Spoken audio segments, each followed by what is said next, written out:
There's nothing more frustrating than when you plan a whole series or a unit and then all of a sudden you're rushed and you don't have time for the assessment and you're cutting bits out. And it's disappointing because you've put the time into planning that and you're expecting that the kids are going to really enjoy those lessons. And then all these events pop up and you can't do it.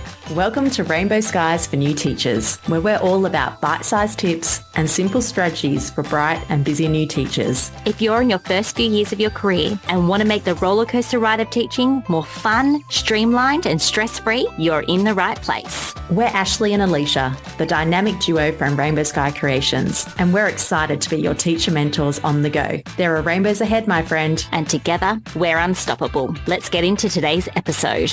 Here at Rainbow Sky Creations, we acknowledge the Darra people and the Whadjuk Noongar people, the traditional custodians of the lands on which we record this podcast today, where we live, work and learn. We pay our respects to their past, present and emerging elders of this nation and supports the cultural, spiritual and educational practices of First Nations people.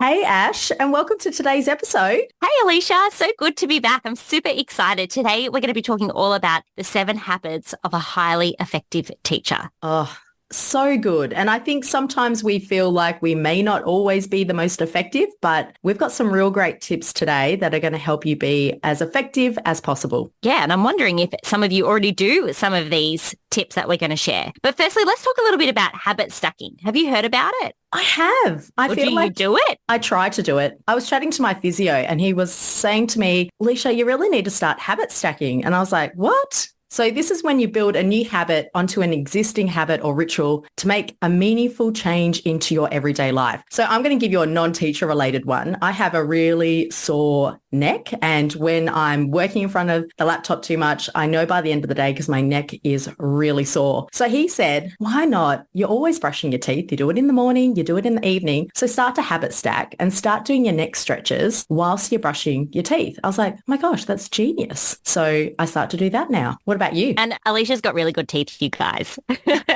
Just side note. You know, I habit stack in my morning routine, and the other day I actually left part of my habit stack out because I was trying to change my routine. So I love to drink coffee in the morning. Anyone who follows us on Instagram would know that. I get up, go for a walk. My husband feeds the kids breakfast, so I get out of that hectic morning time. And then on my way back from my walk, I stop at my favorite coffee shop, get a coffee, come home and eat breakfast. Anyway, I've been talking to a few health professionals and they've been saying you shouldn't be having coffee so early in the morning. You should have your breakfast, wait an hour or two and then have coffee. So I thought, look, I'll give it a go for a week and see how I go. And I survived without the coffee, but I found I didn't want to go on the walk because I wasn't getting that little reward at the end of it. And I learned about habit stacking for the first time in that book called Atomic Habits. Atomic Habits, that's it.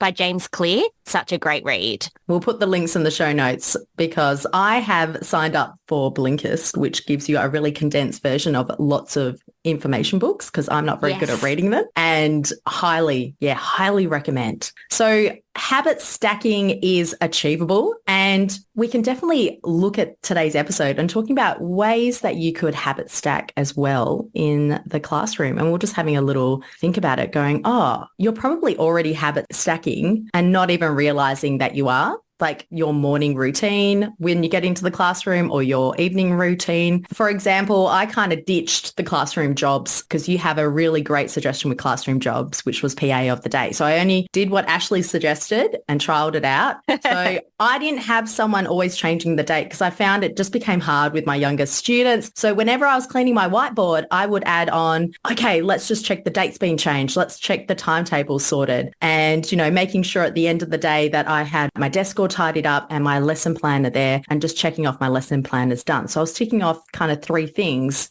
in one go. So there are so many ways that you can start to incorporate it into your work life to make yourself more effective and efficient. Definitely. And then it becomes automated, doesn't it? Mm-hmm. Actually, that ties into our very first strategy of how to be the habits of a highly effective teacher. Our first strategy is highly effective teachers use their time efficiently. And habit stacking really comes into that, doesn't it? Absolutely. So, some examples of how they use their time efficiently. This is one that I swear by. They mark student work as they go so that they don't have piles and piles of books at the end of the day that they need to mark. Or worse still, I worked with this teacher once, and this is okay if you do this, but you don't need to. There's another way.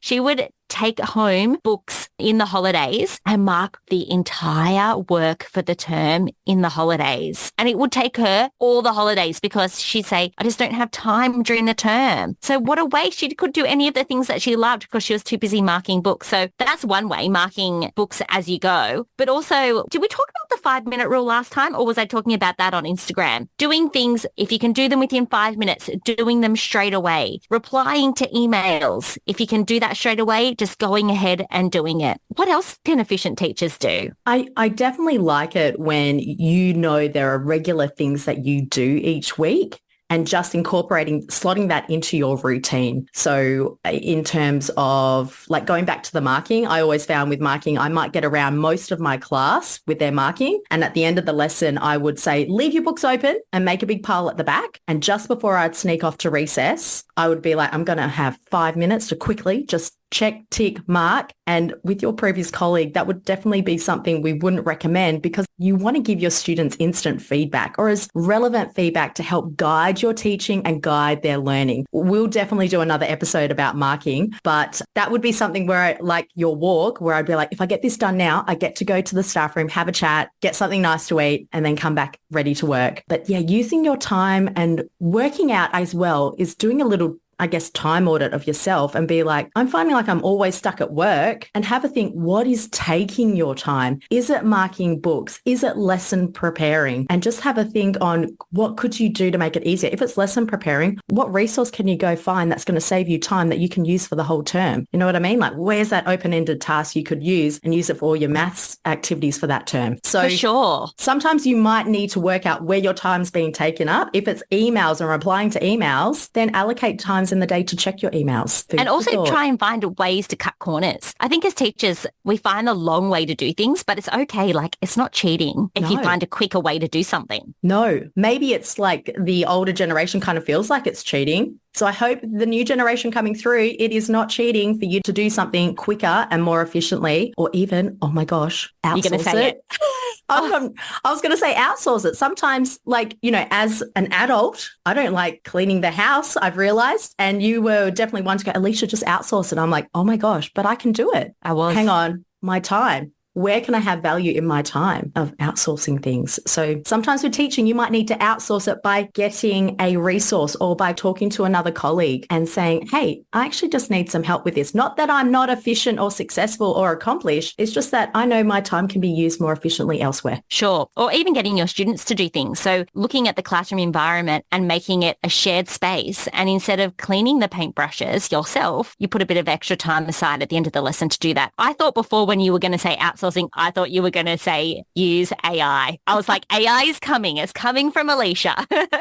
You know, I 100% support AI and the ability it can give to save you brain power. Big fans here at Rainbow Sky for AI, for sure. Yes. And I know there is a big series of episodes coming about AI and how you can use it to support you and to help you, not to do everything for you, but we'll dive into that another time. So going into our next point, number 2, it kind of lines in with the marking and knowing where you're going. So an effective teacher, they're going to plan ahead and know where they're heading with their lessons, with what's coming up in the term. So if you think about your daily work pad, that's there to guide you in terms of knowing what's going to be coming up next week. What can I prepare? How can I make my next week or next fortnight easier if I know book week's coming up or swimming lessons are happening? So you're not maybe over planning for those weeks because you're just not going to cover the content. Yeah. And so you don't get caught by surprise with events that pop up as well. Absolutely. There's nothing more frustrating than when you plan a whole series or a unit and then all of a sudden you're rushed and you don't have time for the assessment and you're cutting bits out. And it's disappointing because you've put the time into planning that and you're expecting that the kids are going to really enjoy those lessons. And then all these events pop up and you can't do it. I always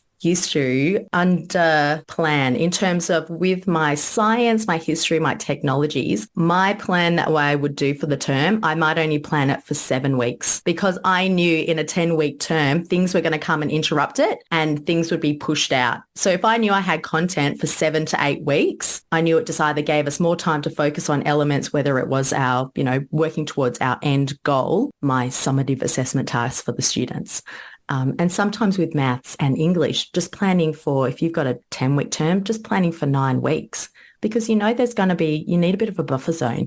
Sure. That's really clever. Or even with your maths, planning for 4 days out of the 5 days of the week so that you have that buffer day if you need to go back and review something. If your kids just aren't getting it, like you're giving yourself that time. Another little quick tip before we move on to our next habit that I love to do is in my planner or my daily work pad, the week before an event happens, I always jot that down saying swimming's coming up next week or reports are due next week so that I have a week's lead up in preparation so I just don't turn the page and think, oh my gosh, it's Grandparents' Day this week and I haven't done anything about it, or I've overplanned, or I've already got Wednesday all sorted. Yeah, absolutely. Even nowadays, I'd get my digital calendar and be like, I have a staff meeting happening every fortnight and I'm just going to schedule it for that term. So I don't need to think back. And if it pops up and it doesn't happen, it's like, woohoo, surprise. Do the same with merit awards. Do the same with if you knew swimming was coming up or any sort of event and you want to do it digital, because I know we're all about variety here. You can use your planners, you can use digital as well to help you. So that is another little one. For sure.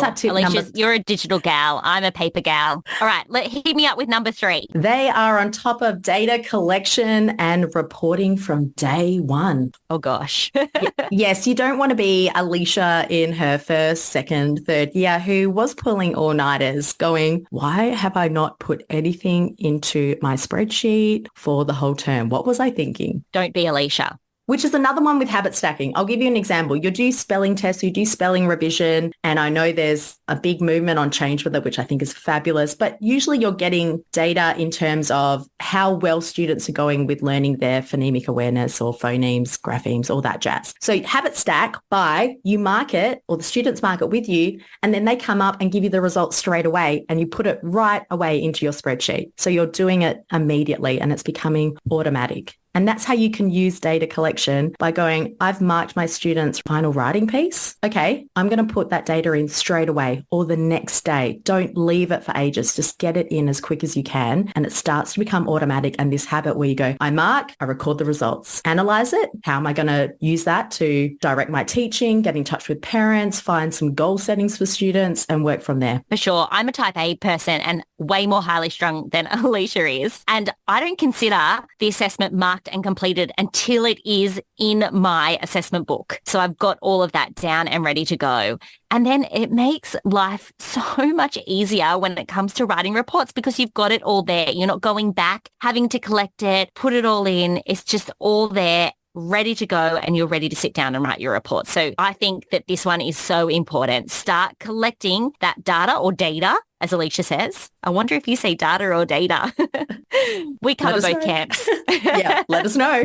But do that from day one. Okay, number 4. Their main focus in the classroom is on relationships. Yes. You've probably heard this one before, but highly effective educators, Maslow before their students can bloom. So in other words, we need to meet the students' basic needs in the classroom and they come first. So then their optimal learning can take place. We want them to feel comfortable. We want them to know that it's a safe space. And if they don't feel comfortable, if they don't feel safe, then learning really can't happen. And I know that as teachers, it's so hard because we're always pushed to move towards that data and that collection. I was just speaking to some teachers over the weekend that were saying that all their assistant principal cares about is collecting the data and seeing the movement of the kids. But they were saying really what matters is that the kids are ready to learn and we need to focus on those relationships before we can get to that. And these girls were so right. And they're not teachers that have been in the classroom for a long time. They were fairly new to teaching. But I kept saying to them, you are absolutely correct. Keep focusing on those relationships because we want our students to feel safe and secure. And we need our classroom management to be under control. 100%. When we let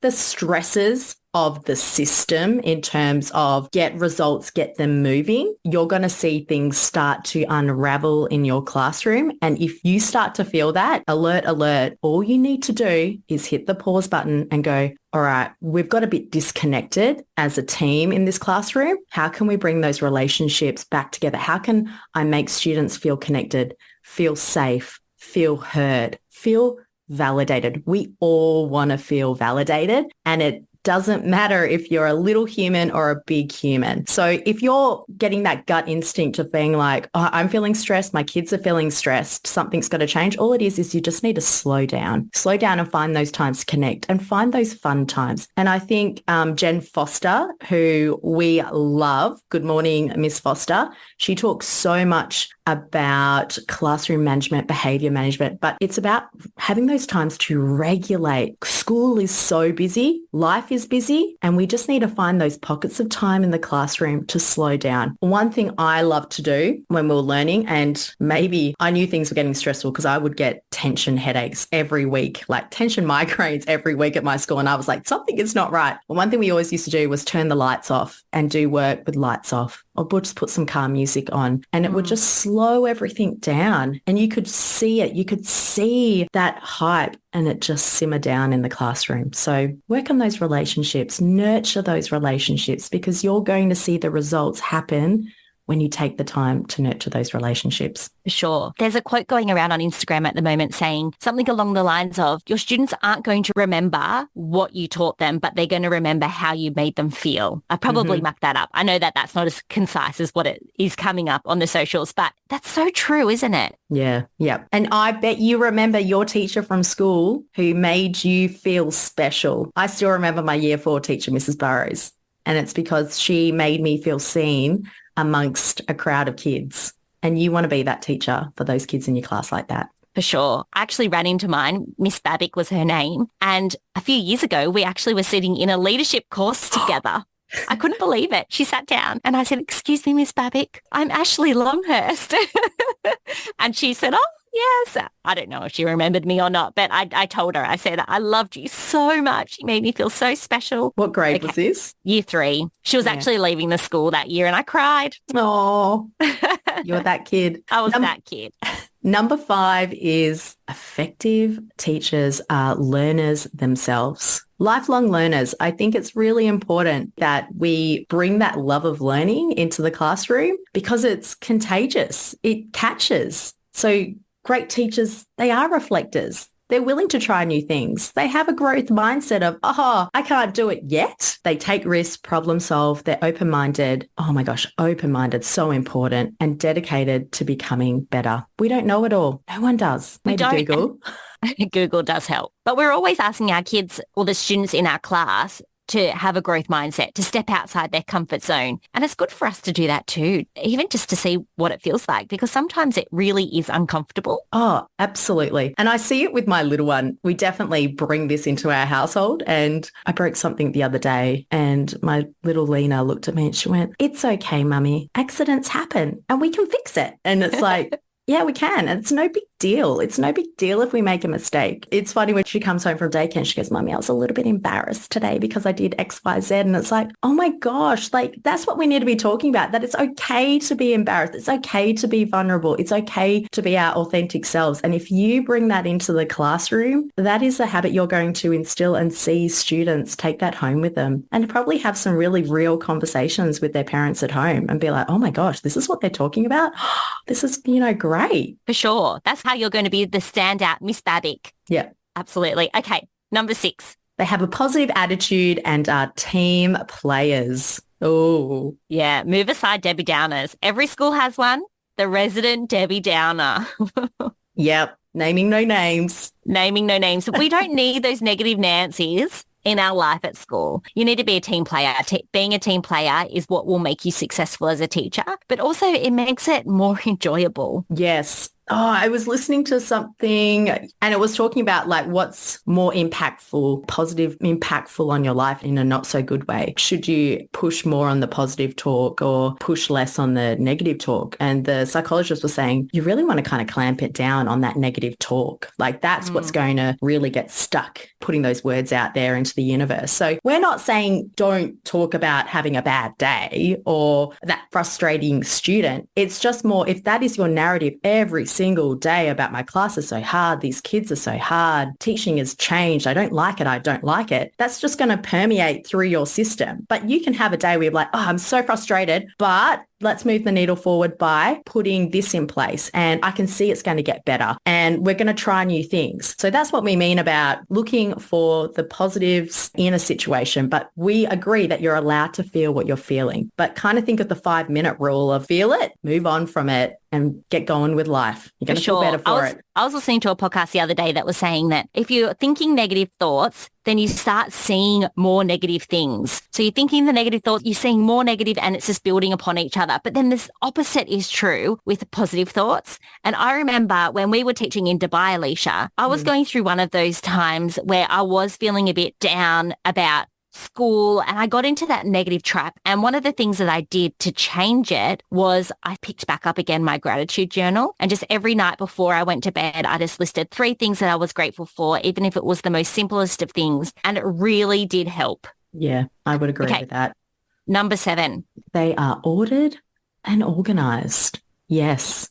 Yes, you should focus on being as organized as you can for what works well with your brain. For sure. I mean, highly effective teachers have systems. Coming from a type B. Place. I'm talking over you, but I'm like, coming from a type B teacher, do this. You will appreciate yourself for it. And one of the things that Alisha and I always say is that I'm the type A and she's the type B in our business of Rainbow Sky Creations, which is really great because we can actually see it from both perspectives. So for me, organization comes quite easily and I enjoy it. And then for Alisha, it's a completely different perspective. But both of us can agree that if you are organized, life is a lot more seamless and not as stressful as a teacher. Absolutely. When you're having those hard days and you've put systems in place, also known as organised, it makes it easier to do those tasks when you're having that tough week. So definitely for me, I know I thrive when I'm in a functional, organised system, especially when I have it, set out for that term or, this is what I always do at the start of term. This is what happens when life gets hard in the middle of the term. And at the end of the term, we tidy up everything, put it in a nice bow package, and then we're ready to start fresh the next term. So putting that time into having your assessment folder, your spreadsheets. What else would you have, Ash, that would help you be organised? A planner. Digital or paper, but have that planner so you can jot things down, when events are coming up. Also, just recently, well, not too recently, but in the last sort of 6 or 7 years, Alisha and I have been using a professional development diary so that all notes for professional development go in the one spot. And Alisha didn't for a while. And I kept saying to her, use this because this is going to help you, especially when you have to go and log your professional development for accreditation. And she may disagree with me, but she did turn around a couple of years later and say, thank you so much for that, because now it's a lot easier for me. But also, you're not always thinking, oh, where was that thing? Or I learned that point and I want to go and check on it. You know exactly where it is. Yes. And that saves you time and energy. The other thing is get your Google Drive all ordered and set up. So folders, so you can easily find things and save things as you go. You're going to thank your past self in the future when you do that. Yes, I absolutely agree with this. Don't be the teacher that has to go around to your colleagues and go, so what was that PD we did for the last 2 years? Because I'm due for accreditation. I need to input it into my profile. Don't be that teacher. Yeah, don't be that teacher. So there we have it.